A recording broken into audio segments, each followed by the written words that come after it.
கர்த்தருடைய நாமத்திற்கு கனமும் சோஸ்திரமும் மகிமையும் இன்று என்றும் சதா காலங்களிலும் உண்டாகட்டும். தேவனுடைய கிருபையினால மீண்டுமாக தேவனுடைய வார்த்தையை உங்களோட கூட பகிர்ந்து கொள்ள கற்று தந்த பிரதான ஸ்லாக்கியத்திற்காய் கர்த்தரை நான் சோஸ்தரிக்கிறேன். மீண்டுமாக உங்கள் தேவன் யார் என்கிற தலைப்பின் கீழே தேவன் பற்றிய விளக்கங்கள் என்கிற உபத்தலைப்புல பாடத்தை படிக்க இருக்கிறோம். இந்த பாடத்துல வேதாகமத்தை அடிப்படையாக கொண்டு போதிக்கிற பிள்ளைகள் எப்படிப்பட்ட நம்பிக்கை உடையவர்களாக வேதாகமத்தின் தேவனை எப்படி விளங்கி இருக்கிறார்கள் என்பதை அறிந்து கொள்வதற்கு போறோம். ஏன் இதை படிக்கிறோம் அப்படின்னு சொன்னா, இப்படி விளக்கங்கள் இருப்பதை நம்ம விளங்கி கொண்டு வேதம் என்ன சொல்லுகிறது என்பதை பார்க்க போகிறோம். அவ்வளவுதான். அதுதான் இந்த பாடத்தினுடைய அடிப்படை நோக்கம். நம் பாடத்தை படிப்பதற்கு முன்பாக தலைகளை தாழ்த்தி ஜெபம் செய்வோம். எங்களை அதிகமாய் நேசிக்கிற எங்கள் அன்பு தகப்பனே, பாவிகளாக எங்கள் மீது கிருபையாயிருந்து இந்த நேரத்தை எங்களுக்கு நீர் ஆசீர்வதித்து தந்து உம்முடைய ஆவியாருடைய சத்தத்தை நாங்கள் கேட்க கர்த்தர் கிருபை செய்யுங்க. இயேசுவின் நாமத்தினால் ஜெபிக்கிறேன் அன்பு மிகுந்த பரமபிதாவே, ஆமென். தேவனை பற்றிய விளக்கங்கள், இதை ஏன் ஒரு தலைப்பாக எடுத்து உங்களோடு கூட பகிர்ந்து கொள்ளுகிறேன் என்றால், இன்னைக்கு திருச்சபைக்குள்ள அநேகர் எழும்பி தேவனை குறித்து பேசும் பொழுது தேவனுடைய சபை பாப்பு மார்க்கத்தினுடைய அடிப்படையை கொண்டு தேவனை விளக்குகிறது என்று சொல்லி அவர்கள் பேசுகிறதை கேட்க நேர்ந்தது.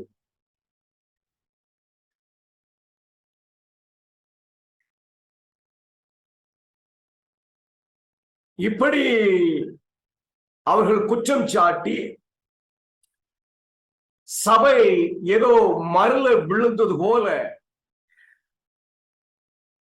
சொல்வதற்கு அவர்கள் பிரயாசப்படுகிறதுனால, என்னதான் மற்ற கிறிஸ்தவர்கள்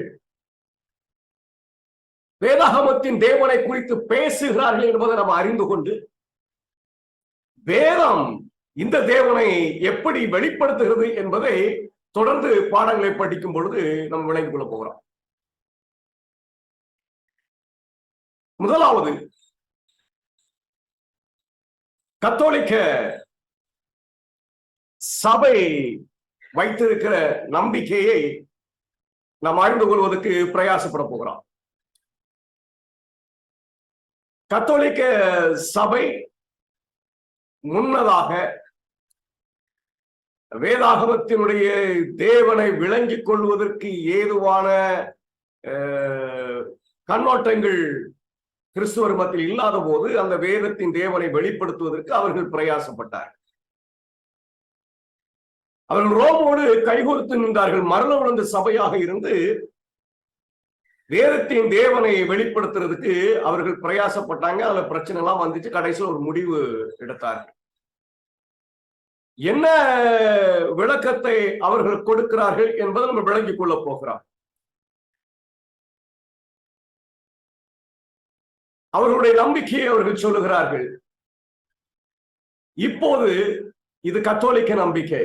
என்ன நம்பிக்கை என்று அவர்கள் விவரிக்கிறார்கள். நாங்கள் திருத்துவத்தில் ஒரு தேவனை வணங்குகிறோம்.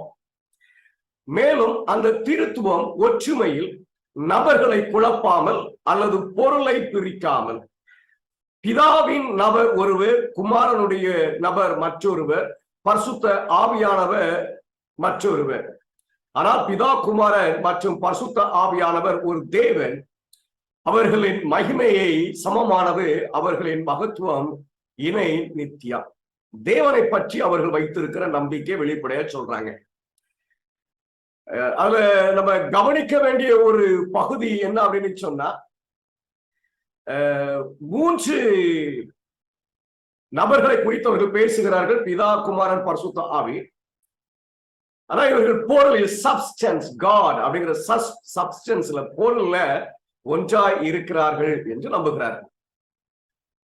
இன்னும் அவங்க சொல்றாங்க பாருங்க, பிதாவை குறித்து நித்தியமான, எல்லையற்ற மற்றும் மாற்ற முடியாத, புரிந்து கொள்ள முடியாத, சர்மை வல்லமை உள்ள மற்றும் விவரிக்க முடியாத ஒரே உண்மை உள்ள தேவன் மட்டுமே இருக்கிறார். மறுபடியும் தேவனை குறித்து தான் சொல்கிறார் என்பதை நாங்கள் உறுதியாக நம்புகிறோம்.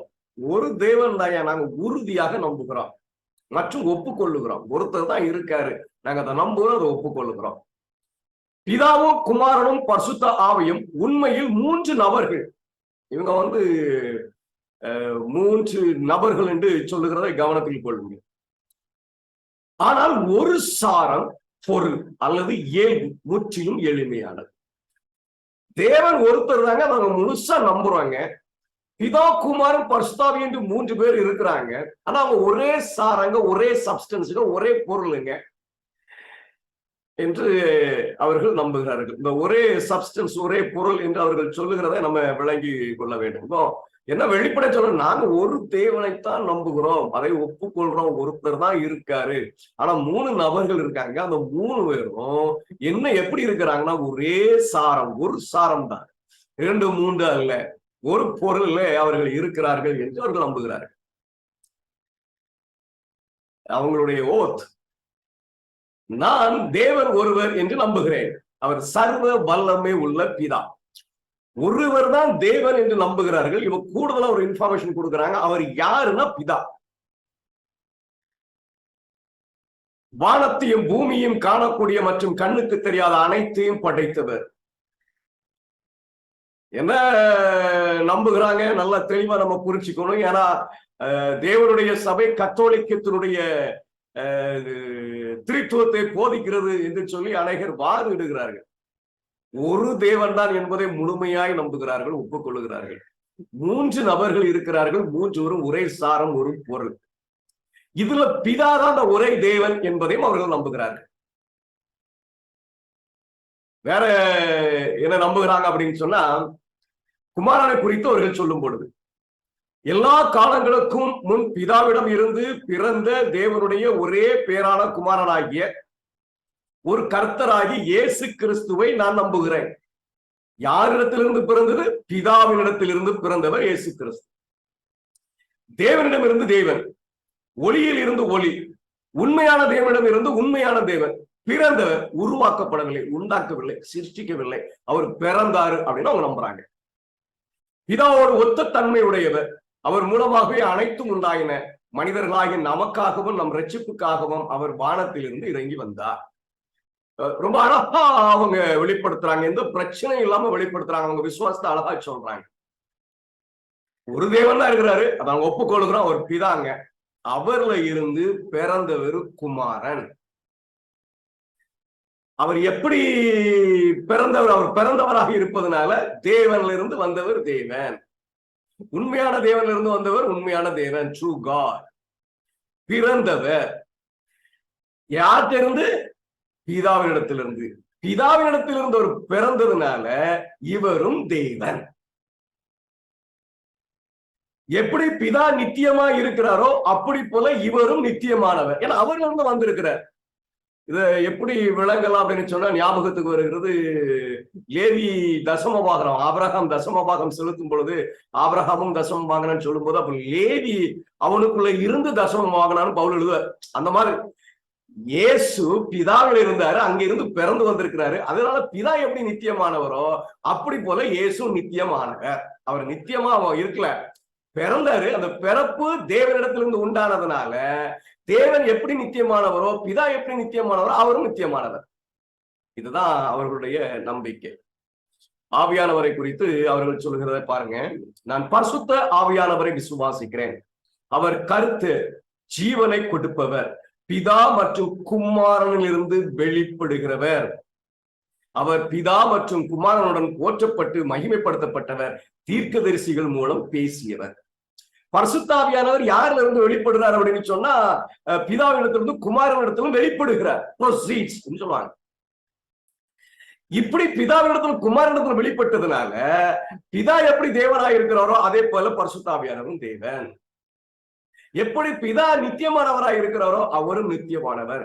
இவங்க பிதா என்கிற தேவனிடத்திலிருந்து புறப்பட்டு வந்ததுனாலும் குமாரன் பிதாவினிடத்திலிருந்து பிறந்ததுனாலும் அவங்க கிட்ட இருக்கிற சப்ஸ்டன்ஸ் காட் என்கிற தன்மை பிதாவினுடையது.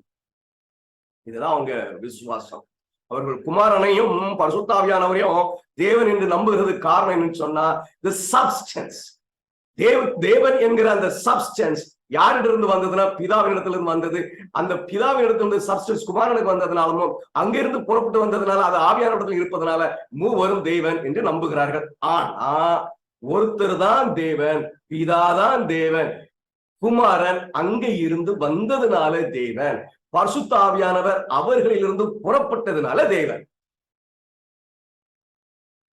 நல்ல தெளிவாக இது கத்தோலிக்க சபையினுடைய நம்பிக்கை. இனி மெத்தடிஸ்ட் அவங்க என்ன நம்புறாங்க அப்படின்னு சொன்னா ஒரே ஒரு உயிர் உள்ள மற்றும் உண்மையான தேவன் இருக்கிறார், நித்தியமானவர், உடல் அல்லது உறுப்பு இல்லாமல், எல்லையற்ற சக்தி, ஞானம் மற்றும் நன்மை உடையவர், எல்லாவற்றையும் உருவாக்குபவர் மற்றும் பாதுகாப்பவர்.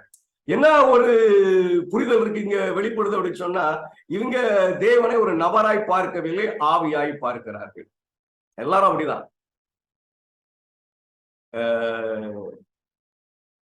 காணக்கூடிய மற்றும் கண்ணுக்கு தெரியாதவைகளையும் அவர் சிருஷ்டிக்கிறார். மேலும் இந்த தெய்வத்துவத்தின் ஒற்றுமையில் ஒரே பொருள், அந்த சப்ஸ்டன்ஸ், அதுதான் அவங்களுடைய அடிப்படை நம்பிக்கை. குமாரனும் பரிசுத்தாவியும் தேவன் என்பது வல்லமை மற்றும் நித்தியம் ஆகியவரை கொண்ட மூன்று நபர்கள் உள்ளனர், பிதா, குமாரன், பரிசுத்த ஆவியானவர். அதே நம்பிக்கை தான், அப்படியே ஒரு டிரான்ஸ்ஃபார்ம், பெரிய மாற்றம்லாம் இல்லை. கத்தோலிக்கம் என்ன நம்பிக்கை வைத்திருந்தோ அதே நம்பிக்கை வெளிப்படுத்துகிறார்கள். தேவன் ரூபம் இல்லாதவர் என்று சொல்லுகிறார்கள். ஒரே சப்ஸ்டன்ஸ்ல தான் பிதா, குமாரன், பரிசுத்த ஆவி இருக்கிறார்கள் என்று சொல்கிறார்கள். இங்கிலாந்து திருச்சபையினுடைய நம்பிக்கை, சர்ச் ஆஃப் இங்கிலாந்து, உடலோ உறுப்புகளோ உணர்ச்சிகளோ இல்லாத நித்திய ஜீவனுள்ள உண்மையான தேவன் ஒருவர் இருக்கிறார். என்ன நம்புறாங்கன்னா தேவன் ஒருத்தர் இருக்காரு, அவனுக்கு சரீரம் கிடையாது, அவருக்கு எந்த உறுப்பும் கிடையாது, எந்த ரூபமும் கிடையாது, சாயலும் கிடையாது, அவருக்கு உணர்ச்சியும் கிடையாது, ஆனா ஜீவன் உள்ளவர், எல்லையற்ற வல்லமை, ஞானம், நற்குணம், கண்ணுக்கு தெரியும் தெரியாத அனைத்தையும் படைத்தவன், பாதுகாப்பவன். இந்த தேவ தலைமை ஒற்றுமையில் ஒரே பொருள், அந்த சப்ஸ்டன்ஸை வச்சுதான் மற்றவங்க எல்லாம் தெய்வன். ஒரு தெய்வன் தான், பிதா மட்டும்தான் தெய்வன். பிதாவில இருந்து குமாரன் பிறந்து வந்ததுனால அவருடைய சப்ஸ்டன்ஸ் குமாரனுக்கு வந்துருது, அதனால குமாரனும் தெய்வன். தேவன்ல இருந்து, பிதாவில இருந்து, குமாரனில் இருந்து ஆவியானவர் புறப்பட்டு வருவதனால அவங்க சப்ஸ்டன்ஸ் ஆவியானவருக்கு வந்துருது, அதனால அவர் தெய்வன். இதே நம்பிக்கையை தான் நீங்க எல்லா திருச்சபையினுடைய நம்பிக்கையாகவும் பார்க்கலாம். சீர்திருத்தப்பட்ட திருச்சபைக்கான ஒரு நம்பிக்கை. இவர்களும் அதே நம்பிக்கை தான். நான் நேரத்தை கணக்கிலிட்டு அதை வாசிப்பதை குறைக்கிறேன். இவர்கள் பிதாவினிடத்திலிருந்தும் குமாரனிடத்திலிருந்தும் வெளிப்படுகிறார் பரிசுத்த ஆவியானவர், குமாரன். அதே நம்பிக்கை, எந்த மாற்றமும் இவருடைய நம்பிக்கையில இல்லை. இதுல இன்னொரு உண்மையை இவங்க சேர்ப்பாங்க. என்ன சேர்ப்பாங்க அப்படின்னு சொன்னா பிதாவும் பரிசுத்த ஆவியானவருக்கும் ரூபம் கிடையாது. நல்லா புரிச்சு வச்சுக்கிடுங்க. நம்ம திருச்சபைக்கு உள்ள உட்கார்ந்துகிட்டு குழப்பற பிள்ளைகள் என்ன உபதேசம் பண்றாங்கன்னு தெரிஞ்சுக்கணுக்காக இதை நான் உங்களுக்கு சொல்லி கொண்டிருக்கேன். இவங்க என்ன நம்புறாங்கன்னா பிதாவுக்கும் பரிசுத்தாவிக்கும் ரூபம் கிடையாதான், இயேசு மாமிசத்துல வெளிப்பட்டதுனால அவர் சாயலோடும் ரூபமோடும் இருக்கிறார், பிதாவினுடைய ரூபமாக அவர் இருக்கிறார் என்று அவர் நம்புகிறார்கள். புராட்டஸ்டன்ட் சீர்திருத்தம் இவங்க ரொம்ப கடுமையா யார் எல்லாம் இந்த இவர்கள் அறிந்திருக்கிற அந்த தேவத்துவத்தினுடைய திரித்துவத்தினுடைய கொள்கையை எதிர்க்கிறார்கள் என்பதை அவர்கள் பட்டியலிடுவாங்க. இக்கட்டுரைக்கு எதிராக முளைத்திருக்கும் மாணிக்கேயர்கள் ஒருவர் நல்லவர், இன்னொன்று தீயவர் என்று இரு தேவனை வலியுறுத்துகிறார்கள். ரெண்டு, God of good and God of evil. இதை நாங்கள் கண்டிக்கிறோம். அதுபோல வாலண்டீனியர்கள், ஆரியர்கள், இனோமியர்கள், முகமதியர்கள் மற்றும் அவர்களை போன்ற அனைவரையும் கண்டிக்கிறோம். சொல்றான் பாருங்க, வார்த்தையும் பரிசுத்தாவியும் வேறுபட்ட நபர்கள் அல்ல, ஆனால் வார்த்தை என்பது பேசப்படும் வார்த்தையை குறிக்கிறது. என்ன சொல்லிட்டாங்க? நல்லா புரிச்சுக்கணும். வார்த்தைங்கிறது இயேசு, குமாரனும் பரிசுத்தாவியும் வேறுபட்ட நபர்கள் அல்ல. ஆனால் வார்த்தை என்பது பேசப்படும் வார்த்தையை குறிக்கிறது, ஆவி என்பது பொருட்களில் உருவாக்கப்பட்ட இயக்கத்தை குறிக்கிறது என்று வாதிடும் பழைய மற்றும் புதிய சமோசாத்தேனியர்களையும் நாங்கள் கண்டிக்கிறோம். சாரி, இவங்க இன்னொரு குரூப்புல இருக்கு. அவங்க என்ன சொல்றாங்க பாருங்க, ரெண்டும் வேற வேற கிடையாது. சாமாசியர் சொல்றோம், இவங்க கத்தோலிக்க நம்பிக்கையை தான் நம்புறாங்க. ப்ராட்டஸ்டன்ட் கிறிஸ்தவர்கள் கத்தோலிக்க சொன்னது போல ஒரு தேவன், 3 நபர், ஒரே சாரம், ஒரே இது. இங்க ஒரு ஒரு உண்மையை அவங்க வெளிப்படுத்துற பாருங்க. இன்னொரு பிரிவு இருக்கு. என்ன பிரிவு இருக்குன்னா, வார்த்தையும் பரிசுத்தாவியானவரும் வேறு வேறு அல்ல, ஒரே நபர் தான் என்று அவங்க போதிக்கிற ஒரு கூட்டமும் அங்கே இருக்கிறது.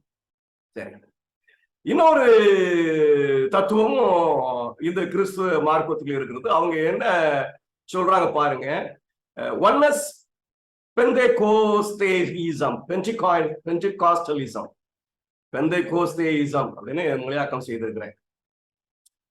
இவங்க என்ன நம்புறாங்க அப்படின்னு சொன்னா, புராட்டஸ்டன்ட் கிறிஸ்துவ திருச்சபையின் குடும்பத்திற்குள் உள்ள ஒரு திரித்துவமற்ற மத இயக்கமாகும். இந்த திருத்துவத்தை நம்பாதவர்கள்.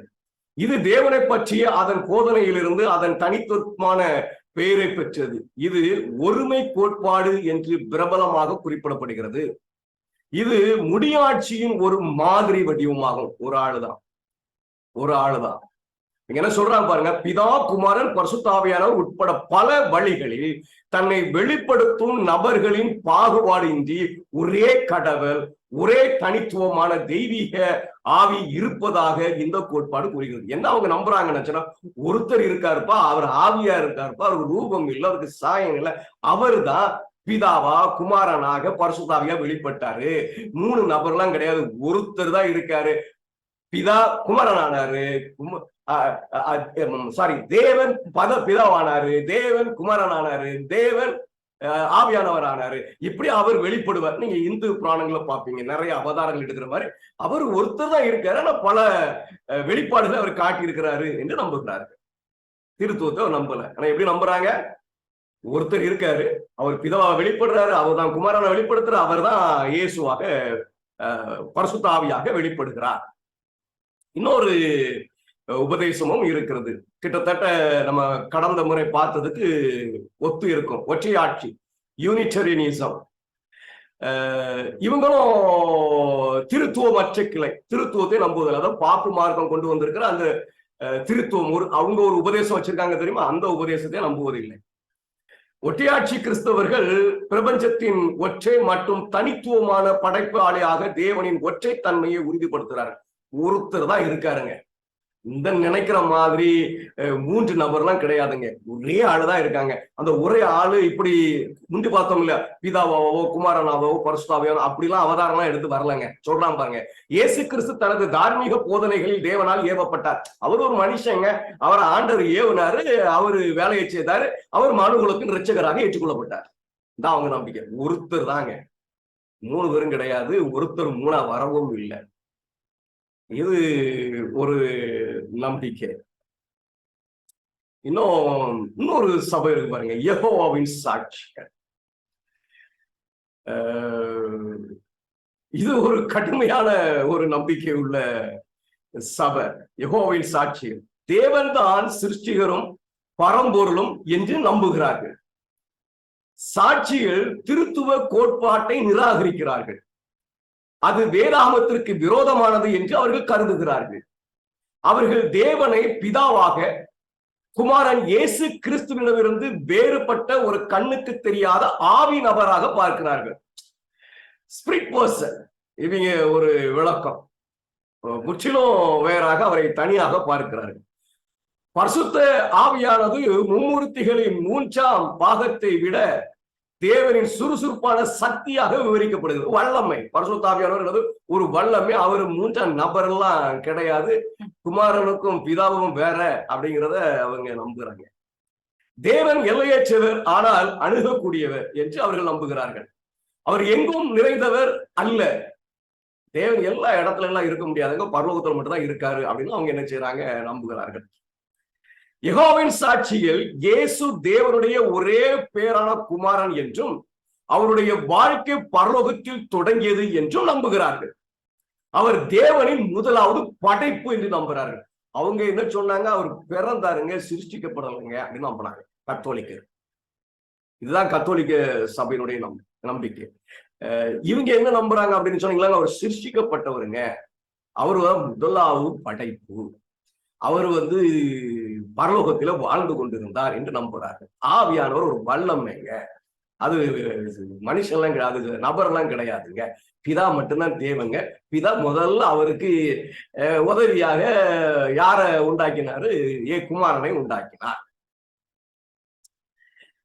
அவர் தேவனின் முதல் படைப்பு மற்றும் தேவனின் சரியான பிரதிநிதித்துவம் என்று விவரிக்கப்படுகிறார். ஆனால் அவர் ஒரு தனி அமைப்பு மற்றும் ஒரு திருத்துவத்தின் ஒரு பகுதி இல்லை என்று நம்பப்படுகிறது. இந்த நம்பிக்கை கொஞ்சம் வித்தியாசமாக இருக்கு. பிதாதான், அவர் தான் தேவன், அவர் மட்டும்தான். பிறந்துலாம் வரல, குமாரன் பிறக்கெல்லாம் செய்யல. என்ன செஞ்சாருன்னா சிருஷ்டித்தார். முதல்ல பிதா குமாரனை உண்டாக்கி வச்சுக்கிட்டார். அவர் அவருடைய சாயல் அப்படியே இருக்கிறார். ஆனா அவர் தேவன் கிடையாது. பரிசுத்த ஆவியில ஒரு வல்லமைங்க, அதெல்லாம் அவர் நபர்லாம் கிடையாது. இவர்களுடைய நம்பிக்கை. இன்னொரு சபையும் புராட்டஸ்டன்ட் இயக்கத்துல மிக மிக பிரபலமான ஒரு சபை, செவன்த் டே அட்வென்டிஸ்ட். நான் ஒரு இதை ஒப்புக்கொள்கிறேன், நான் இந்த சபையை சார்ந்தேன். நான் ஏமாத்தெல்லாம் ரெடி இல்லை, நான் தைரியமா சொல்லுவேன், நான் செவன்த் டே அட்வென்டிஸ்ட்னு சொல்லுவேன். ஏன்னா இந்த சபை எவ்வளவு மகிமையடைந்து ஊழியம் செய்ய போறதுங்கிறது எனக்கு தெரியும். இந்த சபையை சார்ந்தவன், நான் இந்த சபையை சார்ந்தவன் என்பதற்காக இவர்களுடைய கோட்பாவை கண்ண முடிக்க ஏற்றுக்கொள்வதில்லை. இந்த சபையினுடைய அடிப்படை வேதம் என்ன சொல்கிறதோ அதை ஏற்றுக்கொள்வோம். இவர்கள் சொல்லுகிறது வேதத்தோட இசைவா இருந்தால் நான் அங்கீகரித்துக் கொள்வேன், இல்லைன்னா விட்டுருவேன். செவன்த் டே அட்வென்டிஸ்ட் சபை இவங்க என்ன கோட்பாடு வச்சிருக்காங்க? இன்னைக்கு இந்த செவன்த் டே அட்வென்டிஸ்ட் சபைக்குள்ள இருந்து ஒரு கூட்டம் எழும்பி சிலர் சபை விட்டு பிரிச்சு போயிட்டாங்க, சிலர் சபைக்குள்ள உட்கார்ந்துக்கிட்டு குழப்பத்தை உண்டாக்கிட்டு இருக்காங்க. அவங்க என்ன சொல்றாங்க அப்படின்னு சொன்னா, இந்த செவன்த் டே அட்வென்டிஸ்ட் சபை தேவனை பற்றி வைத்திருக்கிற கொள்கை பாப்பு மார்க்கத்தினுடைய கொள்கை, ஜெசுவைட்ஸ் அந்த கொள்கை இங்க பரப்பி விட்டுட்டாங்க அப்படின்னு அவங்க நம்புறாங்க. சரி, நம்ம இந்த சபையினுடைய கோட்பாடை தெளிவா புரிஞ்சுக்கணும். ஒரே தேவன் இருக்கிறார், பிதா, குமாரன், பரிசுத்த ஆவி, மூன்று இணை நித்திய நபர்களின் ஐக்கியம். கொஞ்சம் முற்றிலும் வித்தியாசம் பாருங்க. ஒரு தேவன் தான் இருக்காரு, ஆனா பிதா, குமாரன், பரிசுத்த ஆவிங்கிற ஐக்கியம். அவங்க எப்படி நம்புறாங்க? கத்தோலிக்கர்கள் எப்படி நம்புறாங்க? பிதா ஒரு தேவன் தான் இருக்கிறாருங்க, பிதாவில இருந்து குமாரன் வந்தாரு, அவங்க இருந்து ஆவியானவர் வந்தாரு, அதனால ஒரு தேவன் நம்புறாங்க. இவங்க அப்படி நம்பல. ஒரு தேவன் இருக்கிறாரு, அந்த தேவன் யாருன்னு கேட்டீங்கன்னா பிதா, குமாரன், பரிசுத்த ஆவி, மூன்று பேரும் இணைந்த ஒரு ஐக்கியம். முற்றிலும் மாறுபட்ட ஒரு கருத்து. தேவன் அழிவற்றவர், சர்வ வல்லமை உள்ளவர், எல்லாம் அறிந்தவர், எல்லாவற்றுக்கும் மேலாக எப்போதும் இருக்கிறார். அவர் எல்லையற்றவர் மற்றும் மனித புரிதலுக்கு அப்பாற்பட்டவர். ஆனால் அவரது சுய வெளிப்பாட்டின் மூலம் அறியப்படுகிறார். அவர் என்றென்றும் முழு படைப்பின் வழிபாட்டிற்கும் வணக்கத்திற்கும் சேவைக்கும் தகுதியானவர். இந்த ஒரு டாக்குமெண்ட் மட்டும் தான் அந்த வசனங்கள் எல்லாம் போட்டிருந்தாங்க, நான் சேர்த்தே போட்டிருக்கிறேன். நீங்க உங்க கருத்துக்கு இசைவானதை பார்க்க விரும்புகிற அந்த வசனத்தை புரட்டி பார்த்து கொள்ளலாம். நம்ம இதை சார்ந்து இருக்க போறதில்லை, நம்ம படிக்க போகிறோம். வேதம் என்ன சொல்கிறது, இலகுவாக வெளிப்படையாக இருக்கிற அந்த காரியத்தை படிக்க போறோம். பெரிய வியாக்கியானம் பண்ணி படிக்க போறோம், அப்படி வாசிக்க போறோம், விளங்கிக்க போறோம், அப்படித்தான். சரி, இந்த சபை முற்றிலும் மாறுபட்ட கருத்தை வைத்திருக்கிறது.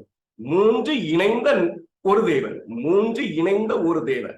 அவங்க அப்படியே இல்லை, ஒரு தேவன், அதுல இருந்து ஒருத்தர் வந்தாரு, அதுல இருந்து இன்னொருத்தர் வந்தாரு.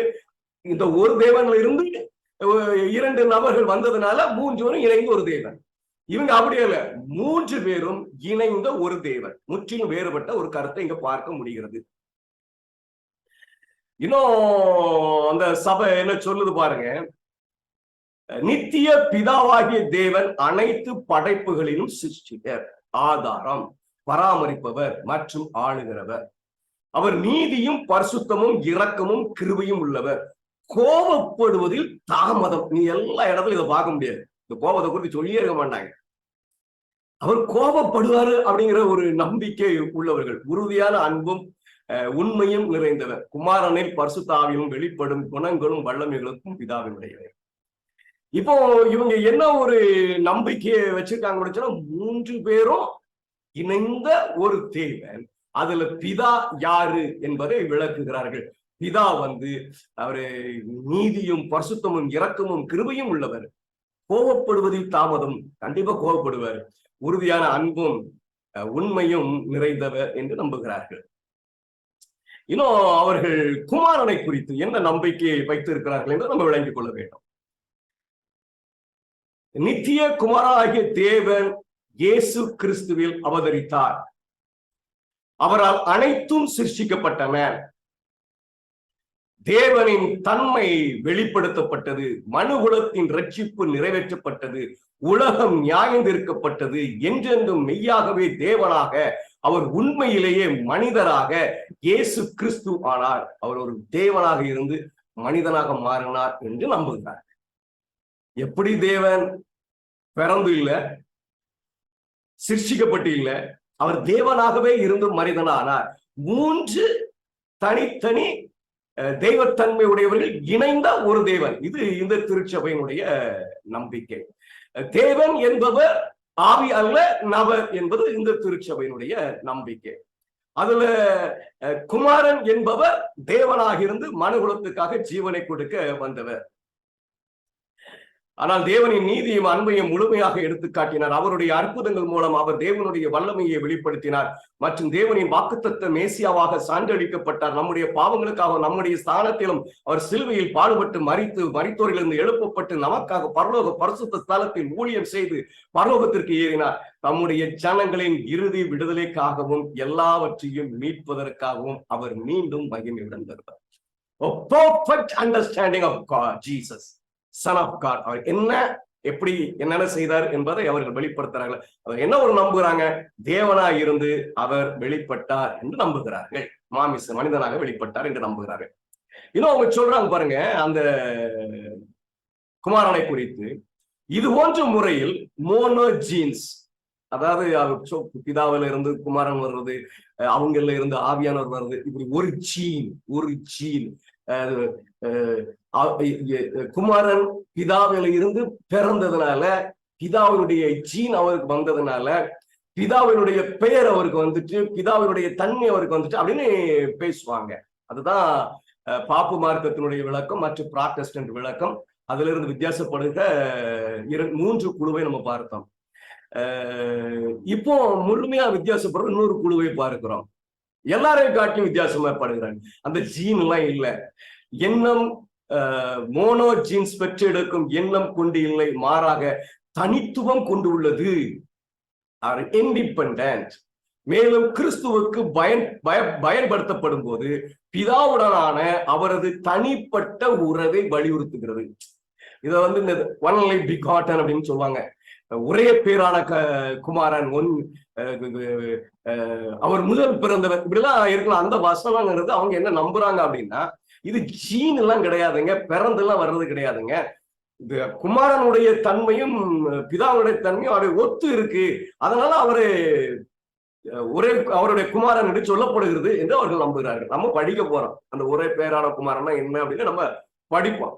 ஆனா இவர்களுடைய நம்பிக்கை எப்படி இருக்குன்னு சொன்னா, அது ஜீன் கிடையாது, பிறக்கல, சிருஷ்டிக்கப்படல, அவரு தனித்தவர். ஆனா பிதாவுக்கு ஒத்து இருக்கிறதுனால அவர் பிதா என்று வெளிப்படுத்தப்பட்டிருப்பதே குமாரனாக இருக்கிறார் என்று அவர்கள் நம்புகிறார்கள். எபிரேயர் 1:5 சரீர அல்லது ஆவிக்குரிய பிறப்பை பற்றிய யோசனையை அளிக்கவில்லை. அது ஒரு அடையாள பிறப்பு, நிஜ பிறப்பு, அது சொல்லலப்பா. அங்கே ஆகையால் பிதாவிடம் இருந்து குமாரன் பிறந்தார் என்ற யோசனைக்கு தேவத்துவம் பற்றிய வேதாகம் புரித எந்த ஆதாரமும் இல்லை. இவங்க இப்படி நம்புறாங்க. பிதாவிலிருந்து குமாரன் பிறந்தாரு அப்படிங்கிறதுக்கு ஆதாரம் கிடையாதுங்க. அவர் சிருஷ்டிக்கப்பட்டாருங்கிறதுக்கு ஆதாரம் கிடையாதுங்க. நீங்க நம்புற மாதிரி இந்த ஒரு ஒன்றான ஒரே பேரான குமாரன் இதெல்லாம் அவர் கிறிஸ்து வந்து பிதாவுக்கு இணையா இருக்கிறாரு, ஒத்த சாயல இருக்காரு, அதனால அவர் குமாரன்னு சொல்லப்பட்டிருக்கு. இந்த மாதிரி நீங்க சொல்ற மாதிரி பிறந்து ஜீன் அதெல்லாம் இல்லைங்க அப்படின்னு அவங்க நம்புறாங்க. அவர் தனித்து இருக்கிறார், தனித்த தேவனாய் இருக்கிறார் என்று அவர்கள் நம்புகிறார்கள். பரிசுத்தாவியை குறித்து அவர்களுடைய நம்பிக்கை,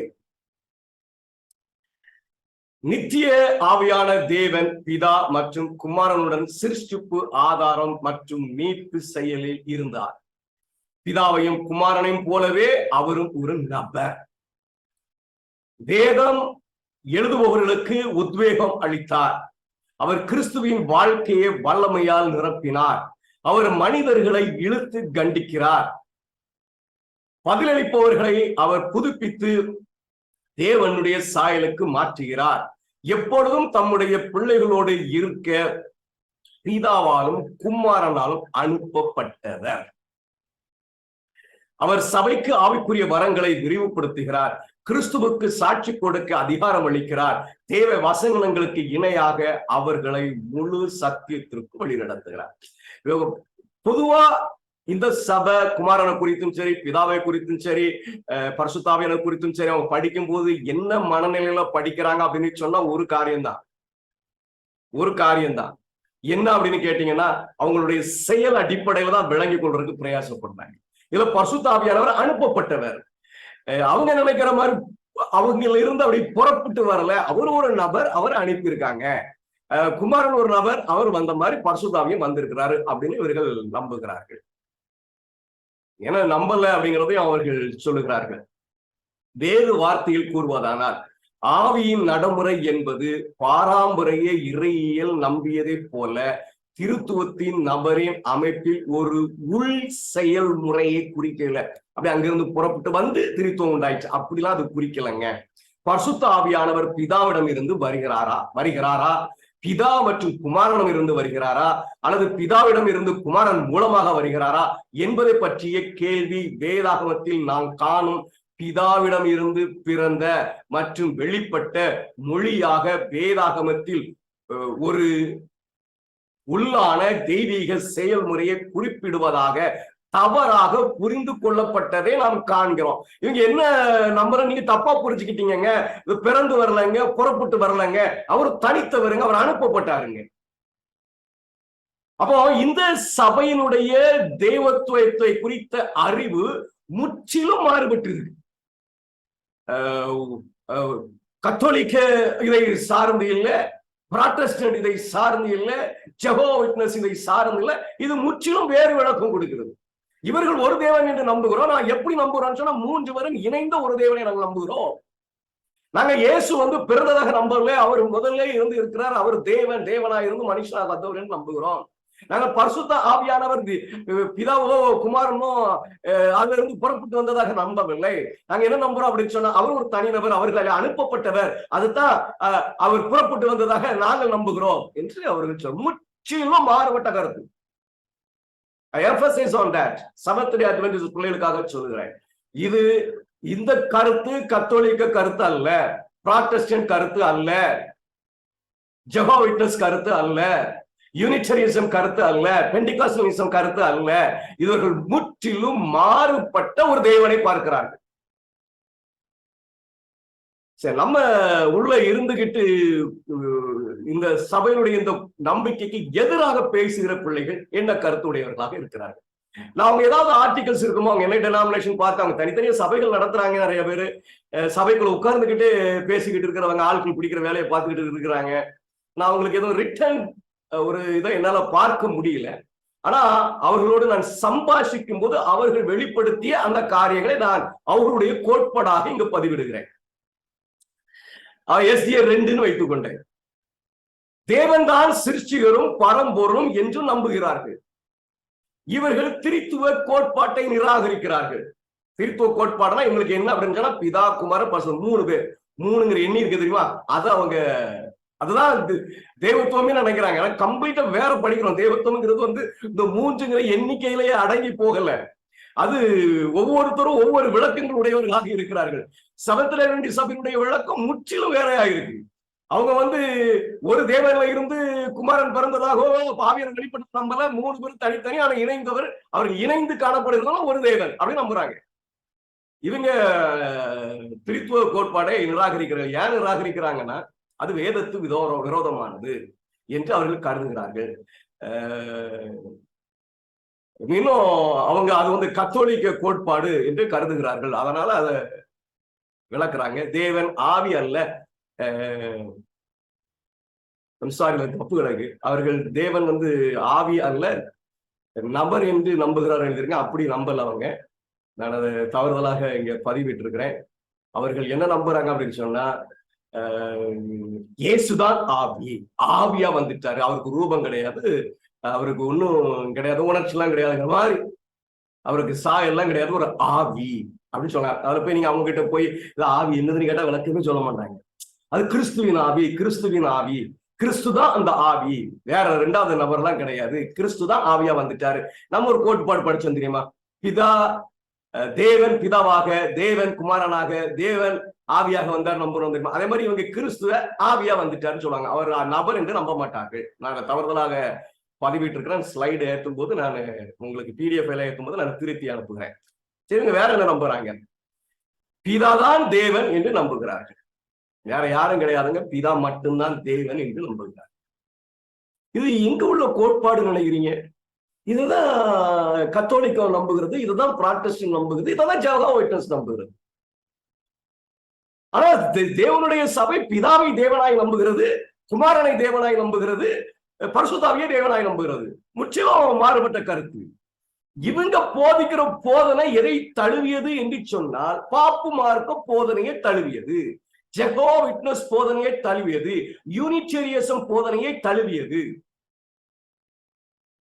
இன்னும் அவங்க என்ன சொல்றாங்க பாருங்க, அவர்கள் இயேசு கிறிஸ்துவை நம்புகிறார்கள், தேவனுடைய ஒரே பேரான குமாரனாக எல்லா சிருஷ்டிக்கும் முன் பிதாவிடம் இருந்து பிறந்தார், அவர் பிதாவின் மகனாக பிறந்தார், உருவாக்கப்படவில்லை, அவர் மூலம் அனைத்து உண்டாக்கப்பட்டன என்று நம்புகிறார். இது எங்க உள்ள கோட்பாடு? கத்தோலிக்கத்துடைய கோட்பாடு, ஜெகோவா விட்னஸுடைய கோட்பாடு.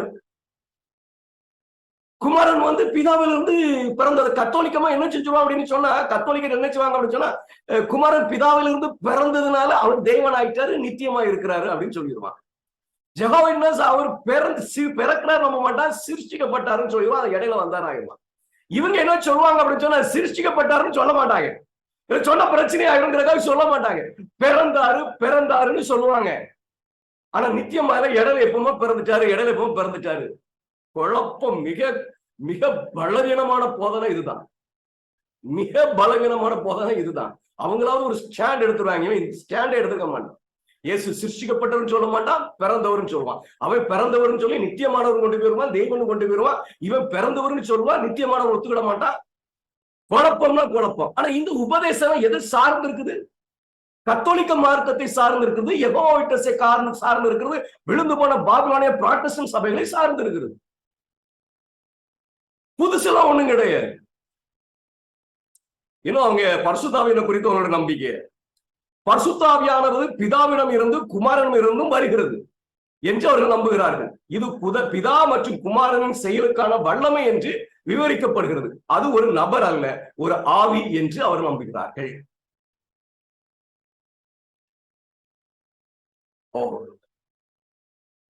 மேல நான் சரியாதான் பதிவிட்டு இருக்கிறேன். தேவன் ஆவி அல்ல, நபர் என்று நம்புகிறார்கள். மற்றவங்க எல்லாம் தேவனை ஆவி என்று நம்புவார்கள், இவர்கள் தேவன் ஆவி அல்ல, நபர் என்று நம்புகிறார்கள். பரிசுத்த ஆவியானவரை நபர் என்று நம்ப மாட்டார்கள், ஆவி என்று நம்புவார்கள், கிறிஸ்துவனுடைய ஆவி என்று நம்புவார்கள். அவங்களுக்கு புராட்டஸ்டன்ட் கத்தோலிக்கம் அந்த ஆவி தனியா பிரிஞ்சு செயல்படுறதுல அவங்களுக்கு ஒரு பெரிய பிரச்சனையே கிடையாது. ஏன்னா அவங்க அப்படிதான் நம்புறாங்க. ஆத்துமாங்கிறது ஆவி மறிச்சோடனே தனியா போய் உட்கார்ந்துட்டு அது வேலை செய்யும், அதால சிந்திக்க முடியும், செயல்பட முடியும், மனம் திரும்ப முடியும், பரலோகத்துக்கு போக முடியும் அப்படின்னு அவங்க நம்புறாங்க. ஆனா இவங்க கிட்ட போய் எப்ப ஆவி, கிறிஸ்துவின் ஆவி தனியா வேலை செய்யுதுன்னு சொல்றீங்களா, அது எப்படி ஆவி தனியா பிரிஞ்சு வர முடியுமா? அது விளக்கமே சொல்ல மாட்டாங்க. ஆனா தேவனுடைய சபையினுடைய போதனையை என்னன்னு சொல்லுவாங்கன்னா, கத்தோலிக்க போதனை, திரித்துவம் வேதத்துக்கு எதிரானது. நாங்க திருத்துவத்தை பேசவே இல்லைங்க, பேருதான் திருத்துவம். கத்தோலிக்க திருத்துவத்தை செவன்த் டே அட்வென்டிஸ்ட் சபை பேசல, புராட்டஸ்டன்ட் திருத்துவத்தை செவன்த் டே அட்வென்டிஸ்ட் பேசல, ஜெகோவா விட்னஸ் பேசுற உபதேசத்தை பேசல, யூனிட்டரியனுடைய உபதேசத்தை பேசல. வேதாகமத்தை ஆராய்ந்து அவர்கள் புரிந்து கொண்ட ஒரு உபதேசத்தை சொல்லுகிறார்கள். இத நம்மளை எப்படி நம்ப வைக்கிறான் அப்படின்னா, நம்ம ஏதோ கத்தோலிக்கத்தினுடைய உபதேசத்தை அப்படியே எடுத்து பேசுறதாக நம்ப வைக்கிறார், புராட்டஸ்டன்டுடைய உபதேசத்தை அப்படியே எடுத்து பேசுவதாக நம்ப வச்சு இவங்க ஏதோ ரிஃபார்மேஷன் செய்கிறதா சொல்லுவாங்க. ஆனா இவங்க ரிஃபார்மேஷன் செய்யல, கத்தோலிக்கத்தினுடைய உபதேசத்தை சார்ந்து இருக்கிறார்கள், புராட்டஸ்டன்டுடைய உபதேசத்தை சார்ந்து இருக்கிறார்கள், யெகோவா விட்னஸுடைய உபதேசத்தை சார்ந்து இருக்கிறார்கள். இவங்க எல்லாத்தையும் எடுத்து ஒரு மெஸ் பண்ணி கேள்வியில் கேட்டால் விளக்கம் கொடுக்க முடியாத அளவுக்கு ஒரு உபதேசத்தை வைத்திருக்கிறார்.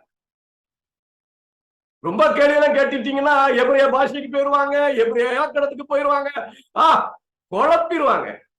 வெளிப்படையாய் எளிமையாய் தெளிவாய் புரிந்து கொள்ள வேண்டிய உபதேசத்தை சபைக்குள்ள எவ்வளவு குழப்ப முடியுமோ குழப்புகிற ஒரு கூட்டம் இவர்கள். நான் சொல்ற இந்த குற்றச்சாட்டு மிக சரியானது என்பதை தொடர்ந்து படிக்கும் போது விளங்கிக் கொள்ளுங்கள். இப்பவே புரியுது பாருங்க, நான் எதுக்கு எல்லா சபையினுடைய அந்த கோட்பாட்டினுடைய விளக்கத்தை கொண்டு வந்தேன் அப்படின்னு சொன்னா, இவர்களுடைய முகத்திரை கிழிக்கப்பட வேண்டும் என்பதற்காக. இவர்களாலே தேவனுடைய சபையினுடைய விசுவாச பிள்ளைகள் ஒருவன் கூட வஞ்சிக்கப்பட்டு விடக்கூடாது என்பதற்காக. இவங்க பேசுற அந்த உபதேசம் உங்களை கூப்பிட்டு வந்து அப்படியே மெஸ்மரைஸ் பண்ணிடுவான். இங்க பாருங்க, முற்பிதாக்கள் அப்படி பேசுனாங்க, இப்படி சொன்னாங்க, அப்படி சொன்னாங்க, இந்த சபைக்குள்ள வந்துடுச்சு, கேடு பண்ணிட்டாங்க, பிந்தி வந்தவங்க திருத்துவத்தை உள்ள கொண்டு வந்துட்டாங்க, முந்தி கிடையாது, அப்படி கிடையாது. ஏன் எங்க இது திருத்துவம்? பாப்ப மார்க்கத்துடைய திருத்துவம் கிடையாது, புராட்டஸ்டன்டுடைய திருத்துவம் கிடையாது, நாங்க ஜெகோவா விட்னஸ் பின்பற்றல, நாங்க யூனிட்டரிஸ் பின்பற்றல, நாங்க பெண்டிகாஸ்டலிஸ் பின்பற்றல. We have a doctrine completely different. இது வேதாகமத்துக்கு இசைந்து இருந்தால் நானே ஏற்றுக்கொள்வேன். ஆனா என்னை குழப்புறதுக்கு ஒரு உபதேசத்தை கொண்டு வந்திருக்காங்க தெரியுமா? நீங்க என்ன பேர் வச்சிருக்காங்க எனக்கு தெரியாது, நான் SDA 2 வச்சுக்கிட்டேன். இவங்க முற்றிலும் கத்தோலிக்கத்தை சார்ந்த உபதேசம், புராட்டஸ்டன்ட் மதத்தை சார்ந்த உபதேசம், ஜெகோவா விட்னஸை சார்ந்த உபதேசம் ஆங்காங்கே இருந்து அப்படி விட்விட்டா எடுத்து பொருத்தி ஒரு குழப்பத்தை உள்ள உண்டாக்குறாங்க. அவ்வளவுதான். சில ஒரு கன்க்ளூஷன் என்னென்ன உபதேசங்கள்லாம் இருக்கிறது அப்படின்னு பார்த்துட்டு இந்த செக்ஷனை நம்ம முடிச்சிட போறோம்.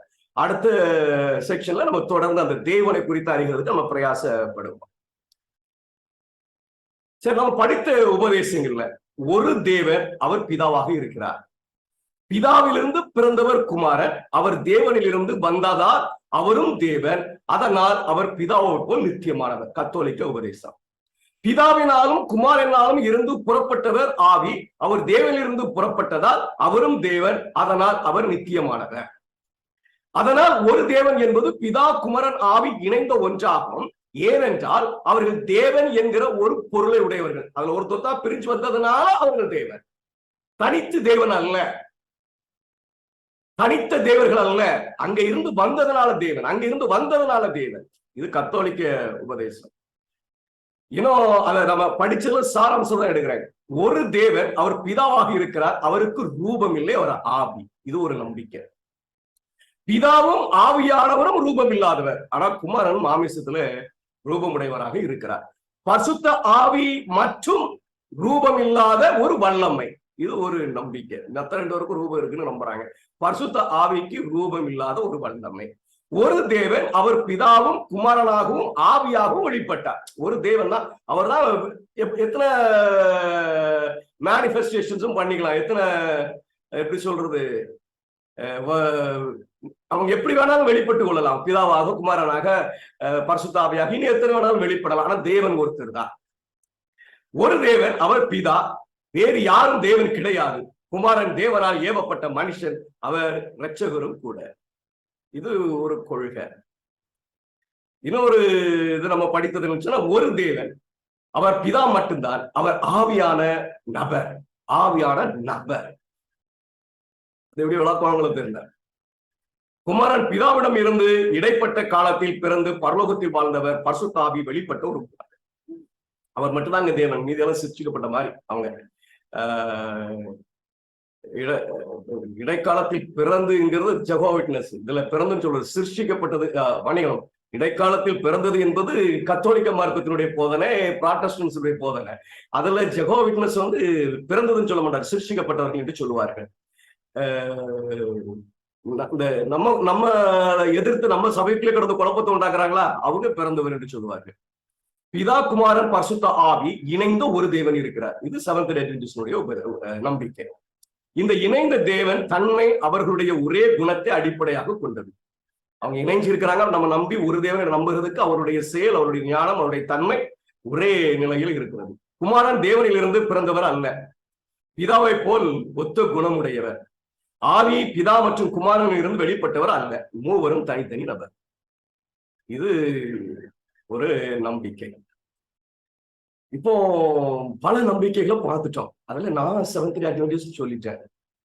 அதுக்காக அந்த செவன்த் டே அட்வென்டிஸ்ட் சொல்ற நம்பிக்கையை சரி நான் சொல்ல வரல, சரியா நீ படிக்க போறேன். நான் கடந்த வகுப்புல சொன்ன மாதிரி படிக்கிறதுக்கு நான் பெரிய வியாக்கியானம்லாம் செய்ய போறது கிடையாது. வாசிக்க போறேன், விளக்கிக்க போறேன், ஒத்து வாக்கியங்களை கோர்த்து புரிஞ்சுக்க போறேன். பெரிய மூலோபதேசத்துக்குலாம் நான் போறதா எனக்கு அது அவசியமும் இல்லை. ஏமாத்துறவங்க வஞ்சிக்கிறவங்க தான் மூலோபதேசம், அது இது வார்த்தை அப்படின்னு சொல்லி குழப்பிடுவாங்க. பல உபதேசங்களை கற்றுக்கொண்டீர்கள், அறிந்து கொண்டீர்கள். நான் செவன்த் டே அட்வென்டிஸ்ட் முதல்ல சொல்லிடுறேன். என்னமோ இவர் வந்து மாய்மாலம் பண்ணி சொல்லி ஏமாத்தி, நான் செவன்த் டே அட்வென்டிஸ்ட். ஆனா அந்த உபதேசத்துக்குள்ள இருக்கிற அந்த சாராம்சம் சரியா அது தப்பு என்று இன்னைக்கு ஒரு கூட்டம் சொல்லுகிறது. சரியா தப்பா விளங்கிக் கொள்வதற்கு பிரயாசம். நினைந்து படிப்போம், நிச்சயமாய் கர்த்தர் மகத்துவங்களை வெளிப்படுத்துவார். ஆமென். கர்த்தர் உங்களை ஆசீர்வதிப்பாராக. ஜெபம் செய்வோம். அதிகமாய் நேசிக்கிற எங்கள் அன்பு தகப்பனே, வேதாகமத்தின் அடிப்படையாக வைத்து உம்மை குறித்த அநேக விளக்கங்கள் இருப்பதை நாங்கள் அறிந்து கொள்ள கர்த்தர் கிருபை செய்து நன்றி ஆண்டவரே. நாங்கள் தொடர்ந்து படிக்கும் பொழுது இவைகள் சரியா அல்லது ஆண்டவர் வேறு விதமாக வெளிப்படுகிறா என்பதை நாங்கள் அறிந்து கொள்ள கர்த்தர் கிருபை செய்யுங்க. சமூகத்தில் எங்களை ஒப்புக் கொடுக்கிறோம், காத்துக்கொண்டு வழி நடத்துங்க. இயேசுவின் நாமத்தால் ஜெபிக்கிறேன் அன்பு மிகுந்த பரமபிதாவே. ஆமென். கர்த்தர் உங்களோடு கூட இருப்பாராக. ஆமென்.